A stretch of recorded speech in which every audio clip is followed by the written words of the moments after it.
Let's dive right in, shall we? There's a theory out there, a big one. It concerns those feathery things you see in the sky, or perched on statues, or occasionally dive-bombing your picnic. The theory? Birds aren't real.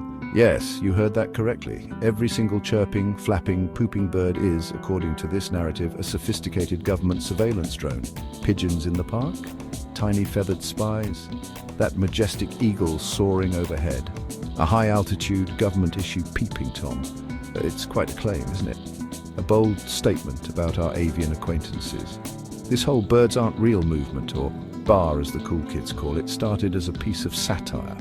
A Gen Z prank designed to poke fun at other conspiracy theories. Imagine that. A joke so elaborate, so meticulously crafted, that it began to grow its own little wings. But here's the kicker. Some people, bless their hearts, started to believe it. Genuinely, they looked at the evidence, nodded seriously and said, yes, this makes perfect sense, so buckle up, adjust your tinfoil hats. We're going on a strange, slightly unsettling, but ultimately revealing flight. Let's talk about satire. What is it really? At its heart, satire is a mirror. It reflects society's absurdities, its hypocrisies, its sheer unadulterated silliness right back at us. Sometimes it's a gentle reflection, other times it's like one of those funhouse mirrors that makes your head look enormous and your legs like cocktail sausages. The point is to exaggerate, to distort, to make us laugh, and then, crucially, to make us think. Think of Jonathan Swift suggesting the Irish eat their babies to solve poverty. He wasn't actually planning a new culinary trend. Or was he? No, dear reader, he absolutely was not. The birds aren't real movement wields satire like a finely sharpened, beak. It mimics the tropes of genuine conspiracy theories with uncanny precision. You've got the grainy, leaked government documents that look suspiciously like they were made in Microsoft Paint. You've got the overly serious tone when discussing utterly outlandish claims.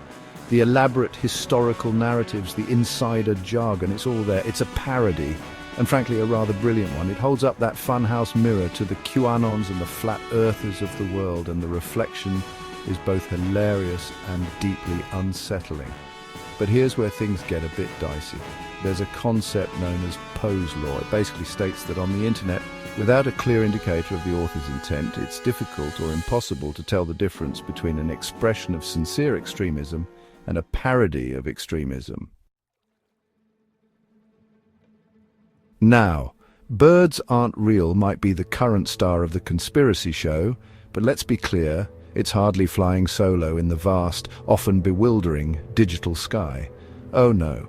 The internet, that glorious bastion of cat videos and instant communication, is also a remarkably fertile breeding ground for, let's call it, alternative thinking.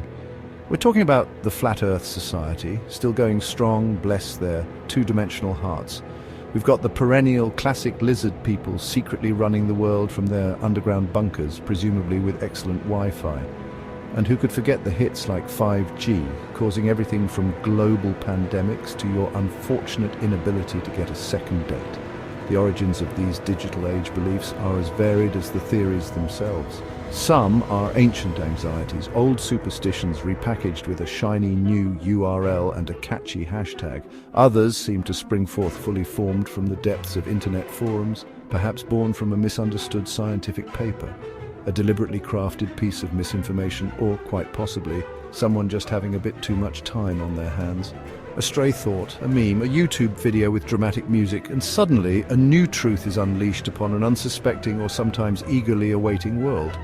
If you squint, you can see common threads weaving through this tapestry of the bizarre. There's almost always a deep-seated distrust of official narratives, a feeling that they, the government, the scientists, the mainstream media, are hiding something. There's often a powerful desire for special, hidden knowledge, the kind that makes you feel smarter, more enlightened than the sheeple, and perhaps most importantly, there's a sense of community. Section 4. The allure of the absurd, why we flock to fiction. So what is it about these theories, even the ones that seem utterly magnificently bonkers, that captures our collective imagination? Why do people willingly dive down these rabbit holes? Well, for starters, human beings are fundamentally pattern-seeking creatures. We are wired to find meaning, to connect the dots, even when the dots are scattered randomly across the page of reality.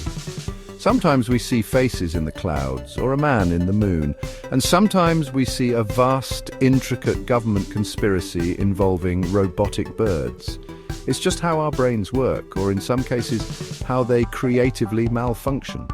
Then there's the psychological comfort blanket these theories can offer.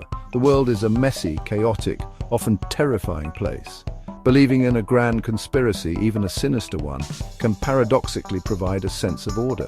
It implies that is in control, that there's a plan, a reason behind the madness, even if that plan involves replacing every feathered creature on Earth with a tiny, camera-equipped automaton. It's still a plan. It's a strange kind of reassurance, like knowing the monster under your bed has a very organized filing system for its victims.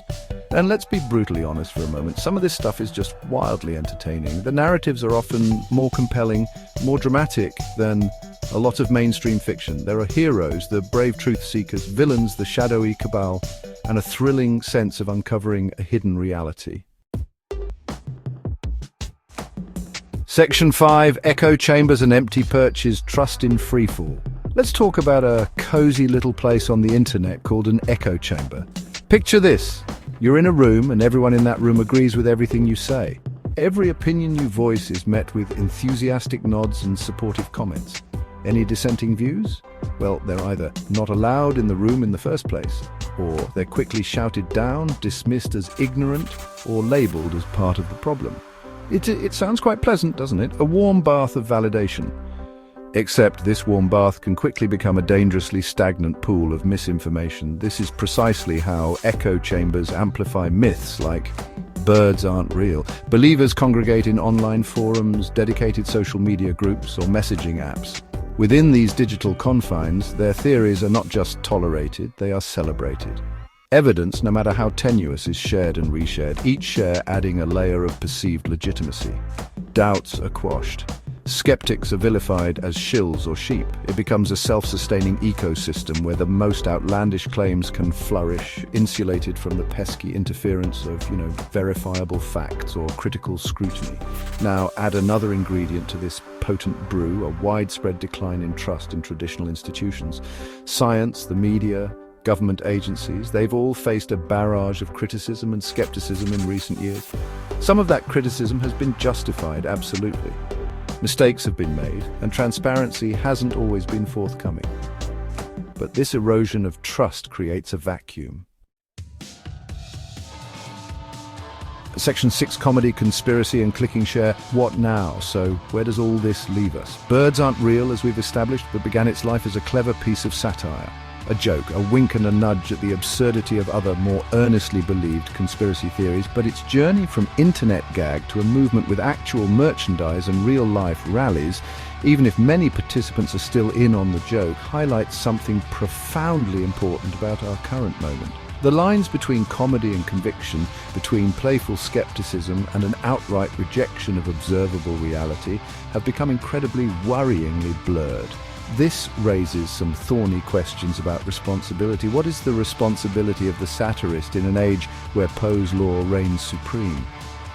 When your parody is so effective that it's adopted by the very people you're attempting to mock, or worse, convinces others of its truth, what then? And what about the platforms themselves? Social media sites, search engines. They are the conduits through which this information and misinformation flows. When does a harmless, if bizarre, joke cross the line into potentially harmful disinformation, and who gets to be the arbiter of that distinction? It's a digital minefield out there, folks, a sprawling, algorithmically curated, occasionally bird-themed minefield. The challenge then falls squarely on us. Yes, you mean everyone who consumes information in this chaotic digital landscape. It calls for a renewed commitment to critical thinking, to media literacy, to developing the ability to pause before clicking share on that sensational headline or that too-good-to-be-true expose. It means not blindly accepting what a charismatic person on a screen tells you, even if that person is, well, someone like me, delivering what I hope is a reasonably coherent monologue. The power to think